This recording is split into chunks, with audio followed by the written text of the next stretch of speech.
I want you to picture um, one of the most universally recognizable silhouettes in the entire canine world. Yeah. You probably already know exactly what I'm talking about, right? Yeah. A dog built like a hot dog on short little legs. Yep.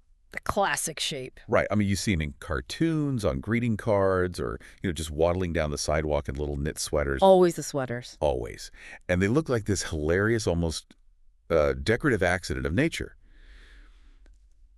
And this is but what if I told you that this comical sausage-shaped animal was actually engineered to do something genuinely terrifying? It's pretty mind-blowing when you really look at it. It is. I want you to completely erase that cartoon image from your mind. Just get rid of it. And instead, picture this scenario.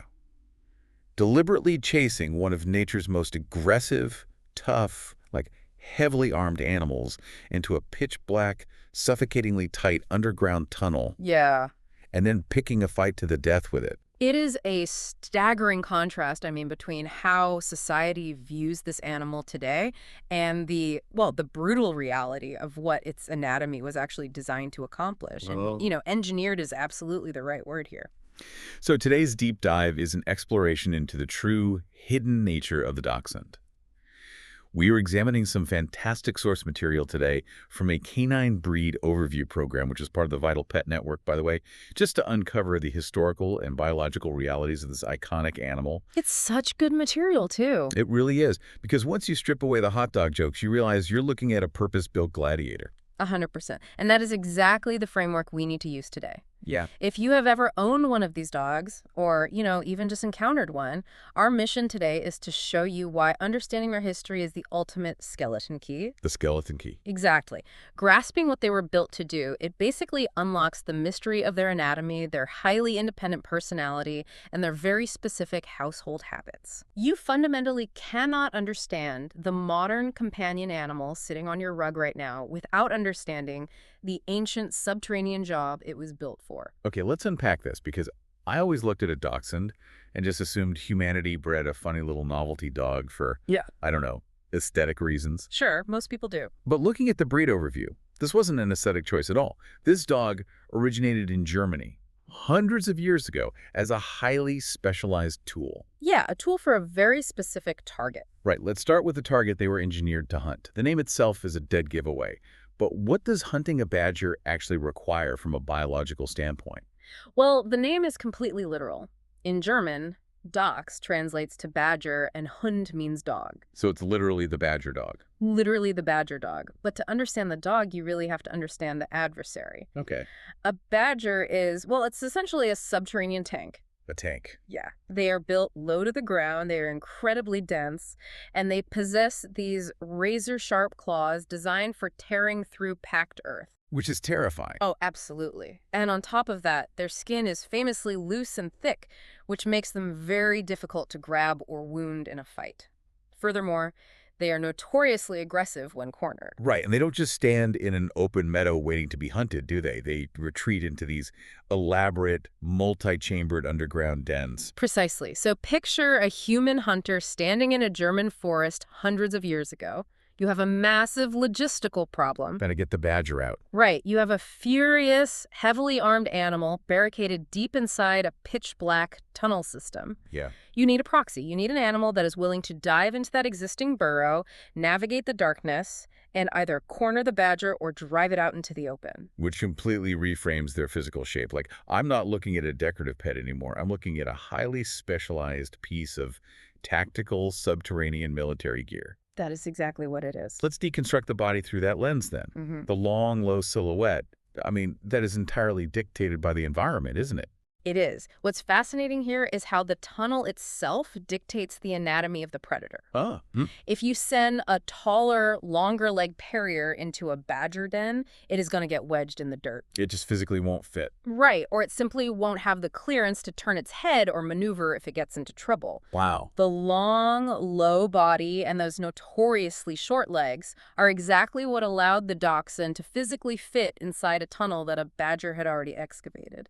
But the chest is the feature that really stands out when you look at them head on, right? Oh, yeah. They have this incredibly deep, broad, muscular chest that just looks completely disproportionate to their height. It does. If the goal is to fit into a tiny tube, why engineer a dog with such a massive front end? Well, it comes down to the physiological demands of the environment. If we connect this to the bigger picture of subterranean combat, that deep chest is actually solving two critical problems. Okay. First is subterranean hypoxia. Subterranean hypoxia, so struggling for air. Exactly. When an animal is working at maximum physical exertion, fighting for its life, in a confined, deeply buried, poorly ventilated space, the carbon dioxide levels rise rapidly. Oh, I hadn't even thought of that. Yeah, it's suffocating. So you need a massive thoracic cavity to house oversized lungs just to maintain your VO2 max and keep breathing while fighting. So it's essentially an oxygen reservoir for a low oxygen environment. Exactly. It's built-in life support. Wow. And the second function is leverage. Leverage. Yeah, picture this dog inside a tight dirt tube, face to face with a 30-pound badger that is actively trying to destroy it. Sounds like a nightmare. It is. That broad, muscular chest acts as a physical wedge. It allows the dog to plant its front end and brace its entire body against the curved walls of the tunnel. Oh, so it doesn't get pushed back. Right. It prevents the badger from simply bulldozing it backward out of the hole. That makes perfect sense. And connecting to that front end leverage, we have to talk about the paws. The paws are amazing. Because again, they look almost, I don't know, a little too big for those short legs. And they have this really distinct paddle shape. Well, they are literal excavation tools. Wow. Think about it. A badger den isn't a pristine pipe. It collapses, there are roots everywhere, and sometimes the dog needs to quickly widen a path to reach the prey. Right, they have to dig while they're down there. Exactly. Those large, outturned, paddle-shaped front paws, combined with incredibly strong shoulders, they allow the dog to move soil backward with staggering biomechanical efficiency. Okay, so that covers the physical maneuvering. But here is the mechanism that really caught my attention in the vital pet data. Oh, let me guess. The bark. The bark. Anyone who has ever been in a living room with a dachshund knows they have a bark that literally rattles the windows. It really does. It resonates like it's coming from a dog 3 times their size. Why engineer a 20-pound dog to generate that much acoustic force? Well, think about the acoustics of solid earth. You are a hunter standing above ground, staring at a hole in the dirt. You cannot see your dog, and you obviously cannot see the badger. Right, you're just standing in a forest. Exactly. The only way you can track the progress of the hunt, know how deep your dog is, and determine if they are in trouble is through sound. Oh, well. That distinctive booming bark was engineered specifically to generate low-frequency acoustic waves, waves capable of penetrating through feet of solid soil, clay, and tree roots. So it's a biological sonar ping? It is a biological sonar ping, exactly. They're essentially wearing a built-in acoustic locator beacon. Yes, that's exactly what it is. So if we establish that their entire body is this finely tuned instrument for surviving solitary combat in a dark tunnel, here's where it gets really interesting. Yeah. What does that structural reality do to their neurological wiring? I mean, if you're physically built for that brutal environment, your brain has to be calibrated to match it, right? It does, and this raises an important question about how we misinterpret small dogs today. So? Well, society sees a dog that weighs 15 pounds, and we naturally project human assumptions onto it. We assume it's going to be timid, fragile, or just a compliant little shadow that wants to sit in our laps. Right, a lap dog. But the dachshund operates with what we call an inverted size-to-confidence ratio. Inverted size-to-confidence ratio. I love that. Mentally, they behave as if they have absolutely no idea they are small. They will famously stand their ground against a Rottweiler or a Great Dane without even blinking. Absolutely. Because look, if early breeders produced a dog that hesitated or showed submission when facing down an angry badger in the dark, that dog didn't make it out. That dog did not survive the hunt. The breeders had to actively select for incredible boldness, courage, and a very specific type of cognitive independence. But let me push back on this for a second, because we're talking about 19th century German hunting practices here. We have been breeding these dogs to sit on velvet pillows in suburban living rooms for over a century now. Surely, after 100 years of being house pets, that fierce badger hunting instinct has been heavily diluted. Are modern dachshunds really still wired like gladiators? They absolutely are. Really? Genetics are incredibly persistent, especially when traits are bred into a line as deeply as the dachshund's working instincts were. Wow. You cannot erase Centuries of neurological hardwiring with a few generations of suburban living, their cognitive independence is totally intact. So they still think like they're underground. Yes, because if you are 50 feet underground, you cannot look back at your human handler for a hand signal. You can't ask for help. Right, you cannot wait for permission. Mm. You must assess the threat and make autonomous, split-second decisions to survive. Which means they aren't endless people pleasers today. Like, they don't have the brain of a golden retriever. Precisely. A dog waiting for human instructions in a badger den would die. Yeah. So today, when you ask your modern dachshund to sit or drop a toy or come when called, they don't respond with immediate, eager compliance. Right. They kind of stare at you. They process the command, analyze the situation, and often look at you as if to say, is this a mandate or a suggestion? Let me weigh my options. So if you're a prospective owner who wants a dog that blindly follows orders, a dog whose sole purpose in life is to wait for your command and execute it perfectly, this breed is going to drive you absolutely crazy. It is the #1 source of mismatch between this breed and new owners. I can imagine. Expecting a purely decorative, endlessly compliant pet sets everyone up for failure. You are bringing a strong-willed, highly intelligent, independent thinker into your home. Yeah. Training them requires consistency, structure, and honestly a profound sense of humor. You aren't issuing dictations, you are negotiating terms with a tiny, stubborn contractor. Negotiating terms with a tactical contractor. I love that framing. It's the only way to look at it. And it fundamentally changes how we view what people complain about as quote-unquote bad behavior. Yes. The Vital Pet overview highlights their intense prey drive. If your dachshund aggressively chases a squirrel, barks frantically at a rustle in the bushes, or, systematically destroys your backyard flower bed by digging massive trenches. They aren't being defiant. Not in the slightest. That is pure, deeply entrenched instinct firing exactly as it was designed to. Right. Digging up the tulips is not naughtiness.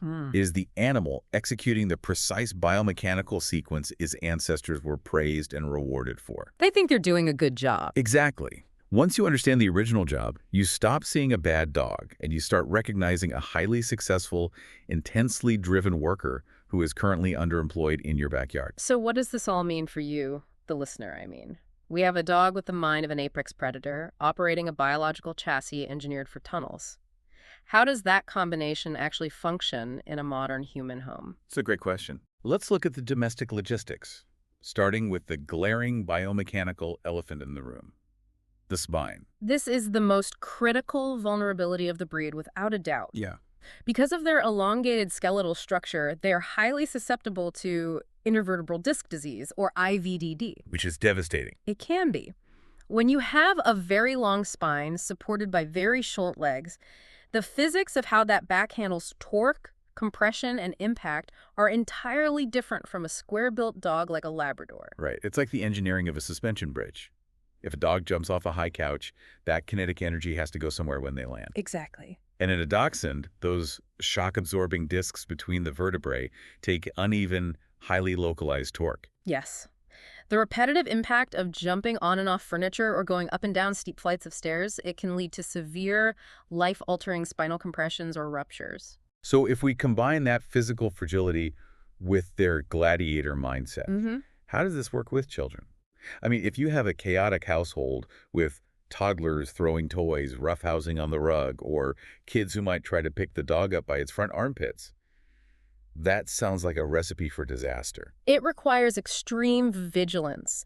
They can be exceptional family companions, but a dachshund cannot be handled roughly. They just can't. No, they cannot be dropped, and their spine must always be supported horizontally when lifted. Right. If you have young, unpredictable children, you must commit to constant supervision and enforcing very strict, non-negotiable rules about how the animal is physically handled. Because you are protecting a structurally delicate frame that doesn't know it's delicate. Exactly. Mentally, they think they're invincible. You really have to protect them from gravity. Now, how does that sonar ping bark translate to the living room?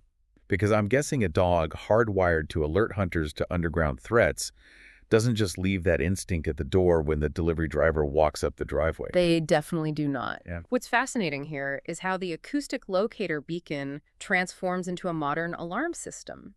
They take their job as household sentries incredibly seriously. Oh, I bet. Because their heritage involved scanning for threats and vocalizing them loudly, they will alert you to the mail carrier, the neighbor, and sometimes just, a strange shadow on the wall. Right. They are naturally watchful and tend to be quite reserved with strangers. Meaning they aren't going to happily run up and lick the face of a plumber they've never met. Highly unlikely. They assess the threat level first. Okay. With proper socialization, they warm up and are deeply affectionate with their family, but their default setting is watchful alertness. You have to be prepared to manage that booming voice. And what about the prey drive when it comes to other pets? Okay. If they're genetically programmed to chase, corner, and eliminate small burrowing animals, how do they process a household cat or a pet rabbit? Well, if we connect this to the broader picture of canine neurology, early socialization windows are everything. So start them young. Exactly. If a dachshund is raised from a young puppy alongside a cat,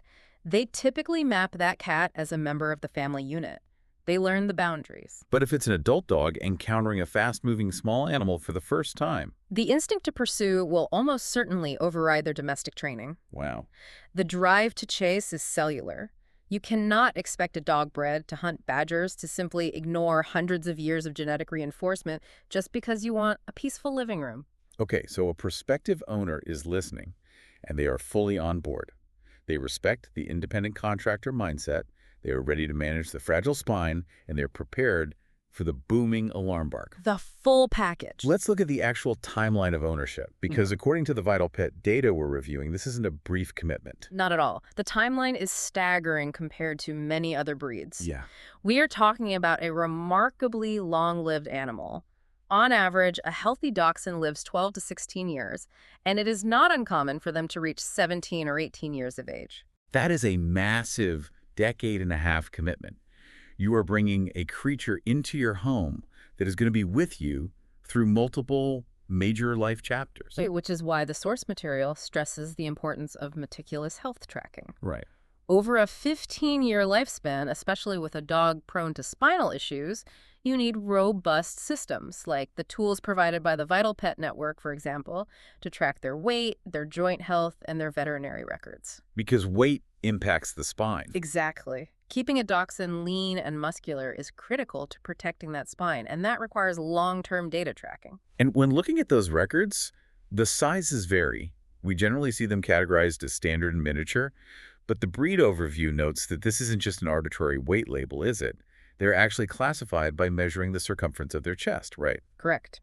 While a standard generally ranges from 16 to 32 pounds and a miniature is under 11 pounds, the chest measurement is the true metric. Why the chest? This dates back to the varying sizes of the dens they were meant to infiltrate.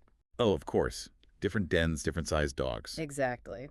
But structurally and instinctually, a miniature is exactly the same fierce hunter as a standard.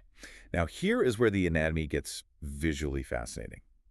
The chassis and the engine of the dog are identical across the board, but the armor, the coat, changes dramatically. Oh, the three coats. Yeah, they come in 3 completely distinct coat varieties. If they were all hunting badgers, why did breeders introduce such radically different coats? Let's analyze the evolution here, starting with the smooth-haired. The smooth-haired is the original baseline dachshund. It's the sleek, glossy, short coat you typically picture. The classic hot dog look. Exactly. From a functional standpoint, a smooth coat is highly efficient for tunneling through dry dirt. It doesn't collect debris, and it's incredibly low maintenance to clean after a hunt. But then you have the long-haired variety, which visually fractures the breed. It does look very different. It features soft, flowing hair with elegant feathering on the ears, chest, and tail. I mean, it looks like it belongs on a silk pillow.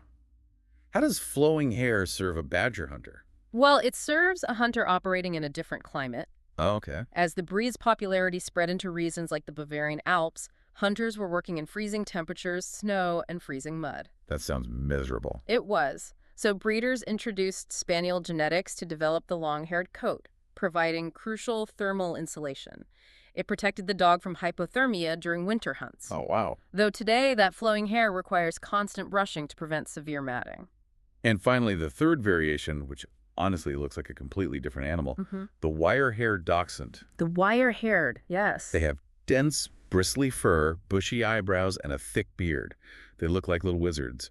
What was the environmental necessity for this armor? The wire-haired coat was developed later by crossing the dachshund with various rough-coated terriers. Okay, white terriers.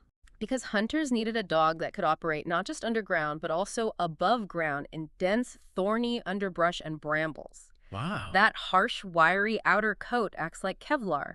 It protects their skin from being shredded by thorns and provides excellent weather resistance. But the maintenance for that Kevlar coat is incredibly specific.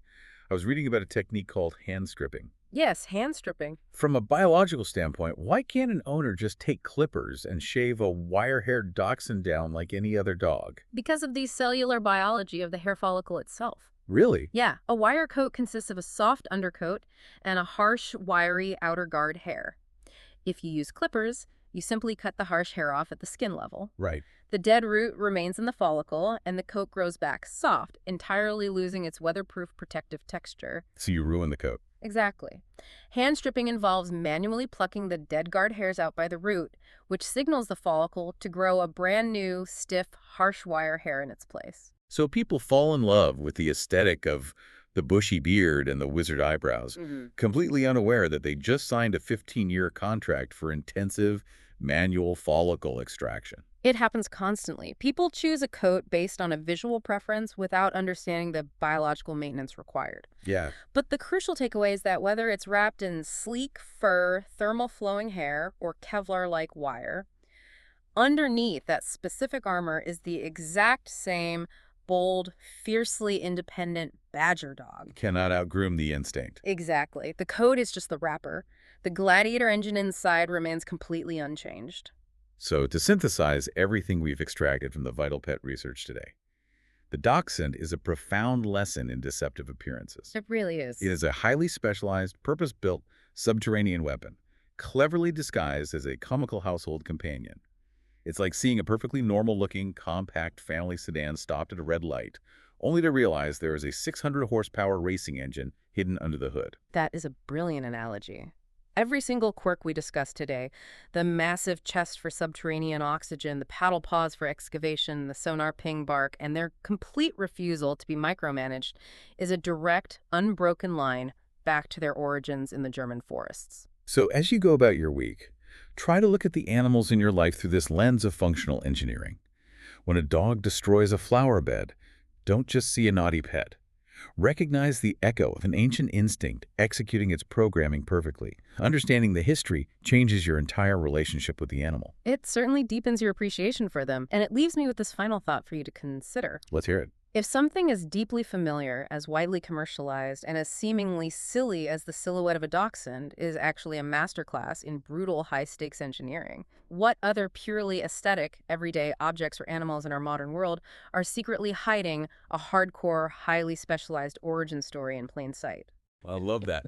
So the next time you see a hot dog on short little legs, waddling down the street in a sweater, give it a little nod of respect. You're looking at a warrior.